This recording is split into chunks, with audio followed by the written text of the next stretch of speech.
Welcome guys to another andBeyond motorcycle session. We talk about what's new in the industry, who's doing what to expect, and new arrivals. You see what urban adventures is out there for the beginner and also the hardcore adventure rider.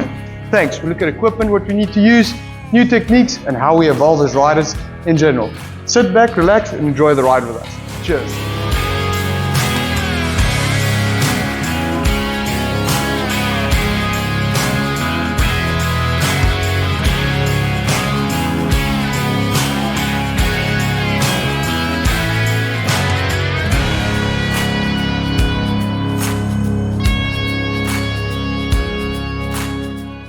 Exclude my number one would be training. Yeah. The gear and attitude. So what I mean by attitude is you need to get your headspace right about riding a motorcycle. It is dangerous, and that's one of the inhibitors, as you say, from your family, obviously, and your friends. And I think a lot of I can't even remember who told me when you start getting ready to ride your motorcycle, it takes time to put on your jacket and then your gloves. Well, not your gloves. First your helmet, then your gloves. You get the sequence. It takes time, but that's the time you should be using to start to focus and think about what you're doing.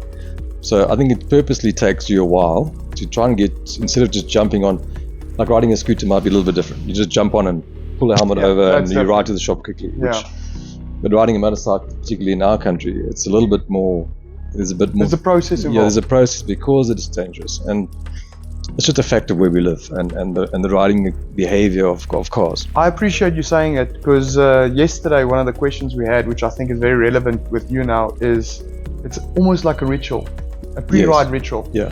You know, and interestingly enough, yesterday's guest spoke about, you know, he visually looks at the route on Google Maps once every week if it's going to work, but he says he visually runs through the route in his head as he gets dressed, which is exactly. But with that said, is what do you take with on any ride? Is there anything particular that's always in the back pocket? And I'm going to give you an example. Some guys say a sat phone, some guys say I always carry $100 or some cash, some guys say cable ties. What is yours? What would you say is something that never leaves your side? So on most of the bikes it would always be a puncture kit. Luckily these days with tubeless tires it's reasonably easy to fix a puncture. Yeah. There's nothing what I do take in my jacket pocket every time is a little traveling Buddha that my son gave me. Say that again, a traveling Buddha. Oh wow. So it's just for safety. When I looked it up actually yesterday. Good karma. Yeah, it's a good karma, and it's a little bit of luck because I think maybe you need some luck out there. Yeah, I like that. I really like that. It's a cool gesture. In fact, we almost called this YouTube channel and podcast channel the Traveling Buddha. Okay. But I thought, let's call it andBeyond Motorcycling. It just resonates more with us, with our mission.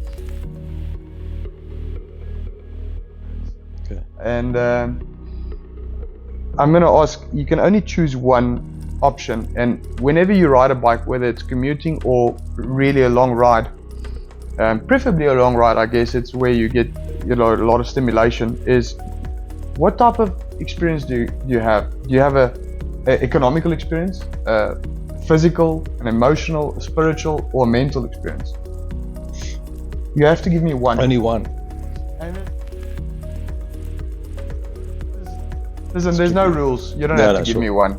But what is your take on that? Yeah, for me, it's probably a mixture of two, but maybe let's stick with the mental one, really. So for me, it's a de-stress. It's a time to just reflect. Because when I'm out on the road, especially open road, I don't commute because it's just too dangerous from the route I have to travel. So every Sunday we ride out of town and we're in the country. And there's nothing better than in the country when the road, the scenery, it kind of just brings you down. You're not thinking of any other issues. You're just enjoying the moment and the control of this machine that you're sitting on. Well, isn't that why we do it, Ian? Because really you can't be doing anything else. Yeah. You know, and you have to be present. Yeah. You know, and in that, you know, energy of being present is the reason why we do it. Yeah.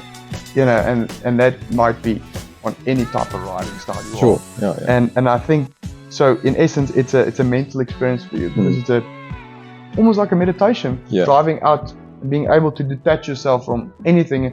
Yesterday, Ralph said something amazing. He said, "You can't take action. You're unable to take action. You can only be present." Yeah. You know, so that's a great answer. And it's true. If I'm getting a bit grumpy, my wife will say, "You need to go for a ride." Oh wow!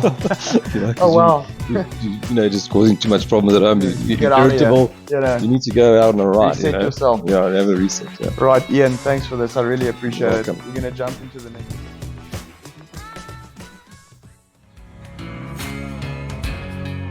And so we come to an end of another andBeyond motorcycle session. We had a good chat with either the average rider or hardcore adventurer. Like myself, I sit there and I see if I can extract knowledge or wisdom or any small tip or golden nugget. I hope you got something out of this, and I look forward to seeing you on the next one. Cheers, guys.